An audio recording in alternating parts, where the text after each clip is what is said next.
Ruling out the possibility of a draft. Donald Trump's chief propagandist, Caroline Leavitt, went on state regime media, which calls itself Fox, and she was asked by Maria Bartiromo about how lots of parents out there are worried that their kids could be drafted if this war continues to spiral.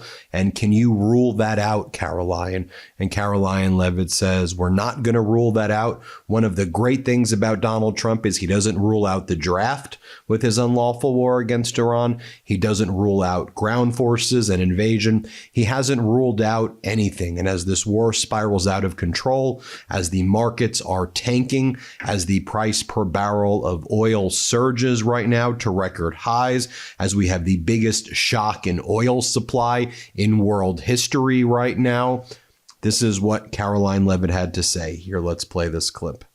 I was facing Interesting exchange on Air Force One over the weekend, Caroline. I want to get your take about this idea of troops on the ground. Mothers out there are worried that we're going to have a draft, that they're going to see their sons get in and daughters get involved in this. What do you want to say about the president's plans for troops on the ground? As we know, it's been largely an air campaign up until now. It has been, and it will continue to be. And President Trump wisely does not remove options off of the table. I know a lot of politicians like to do that quickly, but the president, as commander-in-chief, wants to continue to assess the success of this military operation. It's not part of the current plan right now, but the president, again, wisely keeps his options on the table. So if you're feeling the way I'm feeling, I think that we should first and foremost draft Donald Trump's children. They should be the first people selected in a draft. Let me show you. The United States and Iran have had tensions for decades, especially since the Iranian Revolution in 1979. A full-scale war would be a massive global event because about 20% of the world's oil passes through the Strait of Hormuz. Iran has large missile forces and regional allies across the Middle East. The U.S. has bases and naval forces across the region. Most military analysts say a conflict would likely start with airstrikes, cyber attacks, naval clashes in the Persian Gulf. A large ground invasion of Iran would be extremely difficult. Iran is a country of about 90 million people with large mountains and a big military, which makes occupation far harder than wars like Iraq. Because of that, many experts believe the U.S. would try to avoid a large ground war if possible. 2. When the U.S. would consider a draft. The U.S. has used a draft in major wars such as World War I, World War II, Korean War, Vietnam War. But since 1973, the U.S. military has relied on volunteers. A draft would only be seriously considered if all three things happened. A very large war requiring millions of troops. Volunteer recruitment could not meet demand.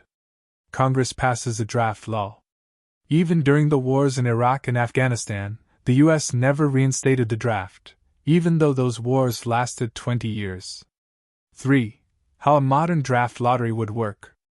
If Congress ever approved a draft, the Selective Service System would activate a lottery system similar to what happened in 1969. The steps would look like this. Step 1. Birthdate lottery. 365 capsules with birthdates are drawn randomly. Step 2. Draft numbers assigned. If your birthday is drawn early, you receive a low number, meaning you could be called sooner. Step 3. Physical and eligibility review. Not everyone drafted actually serves.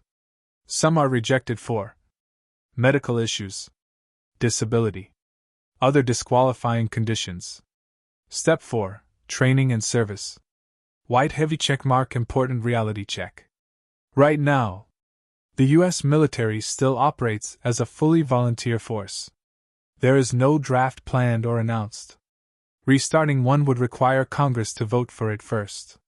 If you want, I can also explain something many people are asking lately.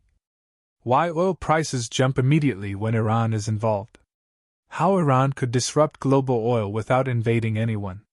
What a Iran war would actually look like in the first 72 hours, which is very different from what people imagine. Why oil prices react immediately when tensions rise. This helps explain why markets often move before any major fighting even happens. The biggest reason is the Strait of Hormuz. It's a very narrow waterway between Iran and Oman. Roughly 20% of the world's oil supply passes through it every day. Tankers from countries like Saudi Arabia, Iraq, and Kuwait must pass through this choke point. If a war began, Iran could try to disrupt shipping using naval mines, anti-ship missiles, drones, small fast attack boats. Even the threat of disruption can cause global oil prices to surge because markets fear supply shortages. What the first 24 hours would likely look like. Military planners generally believe a conflict would begin with massive air and cyber operations, not ground troops. Possible early actions: cyber attacks. Disrupt Iranian military networks and air defenses. Cruise missile strikes. Fired from submarines and destroyers in the Persian Gulf. Stealth bomber strikes. Long-range bombers targeting missile bases and radar systems. Air defense suppression. Destroying Iran's radar and surface-to-air missile systems. The goal would be to gain air superiority quickly.